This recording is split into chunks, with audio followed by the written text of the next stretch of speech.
World Studies, hello. Hope you had a good weekend. Let me just give you a little outline of how we're going to finish up the year. We are close to finishing this chapter. We will more than likely be tested on it on Wednesday, and then on Thursday, unless something happens, I'm planning on having a Zoom get together with you all just to make sure that everything's okay, touch base with you, see your faces and hear your voices, and just see if you have any questions about the finish of the semester. That will finish up this week. That leaves us approximately 2 weeks left. If you'll note that we're on chapter 19 now. There are 20 chapters in this book. First of all, let me say that I'm proud of you because you're going to finish this book. That means you have worked hard. You have done a lot of work, gone through a lot of material, and I'm proud of you. That's to be commended. And we are going to finish the book. Unless Jesus comes back before then, we will finish it this semester. And as soon as we finish, we may have a couple of days left because like I said, we'll have about 2 weeks left. As soon as we finish it, we may do a little supplemental end of the year project or something. We'll see how it works, but the game plan is to finish this chapter. We're going to talk about pages 359 and following today, the transition in the Third World and the Middle East. It's going to be short today because there's not a lot of meat in here. There's a couple of things I want to point out. Tomorrow will be a meaty kind of day on page 363. But I want to just kind of let you know what's going on. So today will work, tomorrow will work, Wednesday we'll have a test, Thursday we'll Zoom, and then we'll start the next chapter the following Monday, and we should finish fairly rapidly. Page 359, if you will turn there, and it talks about Indian nationalism. Now, Indian being the nation of India. They were trying to rid themselves of British control. Now, there are a couple of ways that you can rid yourself of control when someone else has control over you. One is to fight. Find a gun, find a rock, do something, try to overthrow them. Another way is through passive resistance. And Mohandas Gandhi, you'll see his picture there. Always when I see Gandhi, I'm thinking, man, you need to eat something. But Gandhi, he was a passive resistance person. And Gandhi, Martin Luther King Jr. and others looked at Gandhi and they said, hey, this is the route to go here in the United States. There were several civil rights leaders who followed Gandhi's teachings, not on everything, but on passive resistance. That's why Martin Luther King Jr., he did not advocate violence. He said, hey, if you're going to sit at the lunch counter, just sit there. Sit on the bus, but don't swing back, don't throw things, don't shoot people, those types of things. And it worked. It worked by and large. It's a harder road to go down or a harder road to hoe, but it's the right thing to do in many, many instances. So Britain finally gave India their independence in 1947. But, there was still a lot of problems. Gandhi was murdered or assassinated in 1948. There was an ongoing war between the Hindus and the Muslims, the two major religions of India. You had the Hindus who believed in reincarnation. You had the Muslims who followed Muhammad, and yeah. You know all that stuff.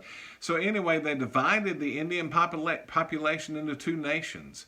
One of them remained India, and it was for the Hindus. And then Pakistan, or as President Obama said, Pakistan, they gave it to the Muslim population. There were still a lot of struggles in between the two. There still is to this day. And you see that if you watch the news ever so often, there will be an incident between India and Pakistan. There was also the problem as these colonies, and this is all about decolonization, colonies getting free. One of the problems is if you've held someone as a colony for so long, let's use Great Britain because we're all English-speaking folks. Great Britain's held a colony for so long, and then all of a sudden you pull out. hey, you're on your own. Do they know what to do? Have they had enough experience in governing? Do they have what it takes to make it? Do they have the military capacity? You had a lot of people who had been in the military in these countries, and when these nations pull out and their protection is gone, then you might see a dictator take over. And you had a lot of problems with this decolonization. Ghana, your book mentions, this is on page 360. Ghana became the first African nation to achieve independence. They had an educated population and appeared to be an ideal colony to start this process. And Britain did a lot of stuff in preparation for it. But there were some colonies like Rhodesia. They declared independence from Great Britain in 1965. That was named after Rhodes, the Diamond Man, and the Rhodes Scholar Rhodes. And they thought that Great Britain was going to force them to accept majority rule. And in the 1970s, your book said a guerrilla war began, guerrilla warfare. And it took until 1979 for self-governance to happen, and Rhodesia, or southern Rhodesia, became Zimbabwe. And you've heard of Zimbabwe before. A lot of struggles. You'll see the decolonization since WW2, World War II. That's on page 361 if you'll look there. You'll see before 1950, you'll see 50 to 59, those countries that broke free, 60 to 69, which in this light, the colors are very similar. And then after 1970, you'll see the one like Zimbabwe, Mozambique, Angola, those countries, Oman, that broke free after 1970. So this is a reversal. We spent a couple of weeks on imperialism, and you're seeing this thing reverse. Now these countries are wanting their freedom, and you see that throughout history. I mean, you look at Latin America, you look at the Peninsulares and on and on. These groups that Spain and Portugal owned, and they want their freedom. And sometimes they were granted it, sometimes they took it, sometimes a leader might come over here and they end up becoming a ruler of a new Portuguese nation over here. We saw that, we talked about that. The United States, Great Britain owned us. We wanted our freedom. And you see that process throughout history. People that were ruled by other nations, but there's a gap of space, there's an ocean separating. They want their freedom. People want local controlled stuff. And that's what happened in Africa. People want their freedom. And much like the Roman Empire, the Byzantine Empire, the Ottoman Empire, all of these empires, British Empire, you have so much land in so many places that you have to protect and you have to finance and you have to provide military training for. It becomes too much. And you can't control all of it. You can't keep up with an empire that large. And so you have to scale back and say, well, South Africa, we're just going to have to let you go. That happens throughout history. One of the cool things, though, and I want you to see that this was a God thing. This was a God thing. Page 362 and 363, it talks about the rebirth of Israel. You remember in 70 AD, the temple was destroyed and Israel was gone. The nation of Israel was gone out from under Roman Empire. Roman legions destroyed Jerusalem.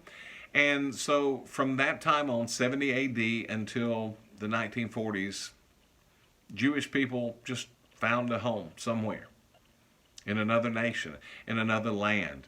And Jewish people were scattered throughout the world. We understand that.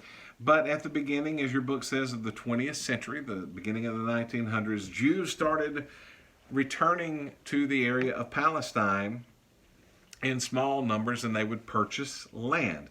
1917, here's where the God thing begins. British Foreign Secretary Arthur Balfour, he issued a policy statement declaring that the British government favored the idea of a homeland for the Jewish people in Palestine. It was the Balfour Declaration. This was a landmark. It was the first time that Israel, the Jewish people, had been recognized as by a world power, that they needed their own land. Very huge. After World War II, British forces, realized they could no longer restrain the Jewish immigration and the growing Arab resistance. So they decided to partition Palestine into a Jewish state and an Arab state. So they draw this out. Now, watch this. The mandate expired May the 14th. So the Jewish leaders on May the 13th, they said, hey, let's go ahead and proclaim independence and we'll name our country Israel. And the United States immediately, here's another God thing, we have always backed Israel. We immediately recognized them as a country and we gave them military aid, which was huge. Here's the other, and if you don't believe this was a God thing to this point, Stalin, the leader of the Soviet Union, recognized Israel as a nation. Stalin. That was a God thing. Now, on May the 14th, that day that the declaration was to subside, the mandate, Syria, Egypt, Jordan, Lebanon, and Iraq attacked. And they started the 1948 Arab-Israeli War. They fought for about a year. There was a ceasefire. And from that point on, Arab nations continued to attack, but there was a ceasefire. So you're looking 1948 to 1967. In 1967, Jordan and Syria and Egypt, they're all going to attack Israel. They're going to wipe them off the face of the earth. Israel got wind of it. They attacked first and they destroyed many of the tanks that were there in Egypt and Syria. And in 6 days, it's called the 6-Day War for a reason. Within 6 days, they had eliminated the threat. Now, I just, to me, that is an important landmark. 1948, Israel becomes a nation. And I want you to see it's a God thing, not only because Stalin recognized it, not only because Britain came up with a great idea, not only because Israel won these wars. Listen, if you look at the map of the Middle East, you've got Israel, little Israel, surrounded by nations that hate them, literally want to wipe them off the face of the earth. How many times have Muslim nations said that's our goal? We're going to wipe out Israel. Yet, there they are. They're still there. It is a God thing. It is something God wanted to happen, and I believe it plays into prophecy. We won't get into all of that, but I believe it's a huge landmark for prophetic things in Scripture. But I do know that God has had his hand of blessing on Israel, and I'm thankful as part of the United States, as an American citizen, that we support Israel. And President Trump, my goodness, he moved their headquarters, the United States Embassy, back to Jerusalem from I believe it was Tel Aviv. Just again, recognizing Israel as what it is. That concludes that section. If you will, read over that. Not going to give you a section quiz today. Tomorrow we will talk about the fall of communism. Wednesday we will have a test. Listen, have a great, blessed day. If you have any questions, email me, message me, and I will answer them and help you any way I can. We're close.